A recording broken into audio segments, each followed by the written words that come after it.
How do we do, folks? Here, Bull Marcus 1205 numbers after the name. Little games beating action. Little Metroid Prime Remastered. Playing this on the Switch. Ooh, I believe I beat it on the first Switch. I can't fully remember if I even dabbled in it with the Switch 2, but no, I think it was on Switch, the OLED one, that I ended up getting there when my first Switch kind of crapped out. I think it was not Switch 2 kind of stuff. I beat it last year as well, even though it's on the 2026, but don't tell nobody. Yeah, what can I say about Metroid Prime Remastered, or Metroid Prime just in general? Amazing game. I've not played the fourth one. I'll kind of give you just a little bit of history with me in terms of my Metroid Prime kind of history. Metroid Prime was the first Metroid game I played? Question mark. I played Super Metroid, I believe, like once or twice at a friend's house, but I didn't own it at the time. And then, yeah, Metroid Prime was the first game. The first one I played on the GameCube. It was awesome. There's nothing else I can say about that. It was generally incredible. I think at the time I was going up against Halo, either Halo 1 or Halo 2. Maybe first Halo, though.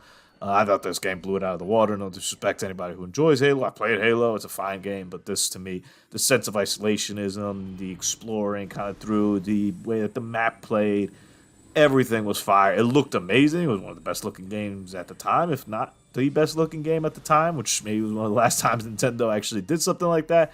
Even though I've heard that Metroid Prime 4 looks amazing as well, just kind of empty. Which I've heard it described, especially like the whole area with like the bike and the sand, of just kind of an empty little open world, and few things that Marcos likes less than just empty open worlds. Just not a thing I'm interested. I'm already kind of like dubious on most open world games. Not dubious, but I'll play it, but it ain't my cup of tea. When you tell me it's empty, I'm like, really not that interested. But eventually I'll get Metroid Prime 4, I do believe. I've heard from enough people that I trust that it's a fine enough game that I will play it at some point. But yeah, Metroid Prime 1, loved it. Awesome. Metroid Prime 2, got it a little bit later on in the GameCube life cycle, played it for like cheaper. Played it the first time around, and yeah, I liked it, but it was hard as hell, and I didn't beat it at the time. It was one of those games where at some point I put it down. You have to. One of the issues with this game and also the second one is that at some point you have to go back and kind of look for all these keys and stuff. And I think in Metroid Prime 2 they were like hidden or something. You gotta like, as in like you had to use a scanner to even see them. And I did a couple of those, and I was like, nah, man, I guess this ain't for me. So I let that alone.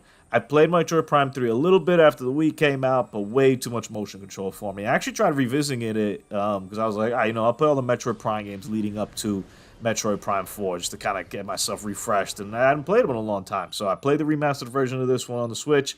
I beat 2 that I still have on the GameCube, and then I started playing 3, and I played for like 2-3 hours, and I was like, I cannot just keep waggling and turning things around and launching the Wiimote at the screen kind of stuff. I was like, I don't got that in me. And there was no way to play without it, so it's one of those games where I've heard good things, but the motion control, to me, that whole Wii era, no bueno. And that leaves with Metroid Prime 4. But Metroid Prime Remastered, though, is a masterpiece. Make no doubt about it. 10 out of 10 type game. First person, obviously, action, adventure, the isolationism feeling, the combat. I will say the combat, is probably the weakest point for me. I mean, we're about to see this first boss battle here. You kind of just lock on and move around and hit things. It's not really the most complex version of combat, but it's effective. It's fun. It's enjoyable. You feel pretty badass when it's done right. There's challenging moments in this game. It has all that kind of stuff. The story is also pretty good. But really where, to me, Metroid Prime shines is the exploration kind of aspects. And being able to go back to these previous areas where, hey, I saw this missile thing I couldn't get before. Oh, but now I unlocked like the morph ball thing, so I could go get there. Oh, I can jump now with the morph ball. All right, that opens up some other possibilities over there. Oh, I got power bombs. That's pretty cool. I'm able to see everything that's locked in here. It's everything that we see in all these other games. I remember at the time, too, I picked up Metroid Fusion. I think they both were released the same day, Metroid Prime, Metroid Fusion. I know there was some connection with it, so maybe it was right around the same time.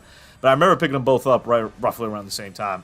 I love Metroid Fusion. Same thing with the Zero Mission, I think is what the other one's called. Play those games a couple times.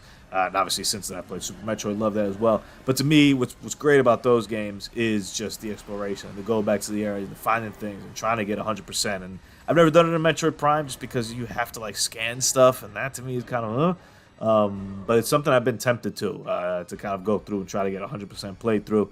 Either way, though, Metroid Prime Remastered, great way to revisit this game if you don't have a GameCube lying around to go play the original Metroid Prime. And kudos to Nintendo for doing an A+ remaster here. And then we'll see what happens to Metroid Prime going forward.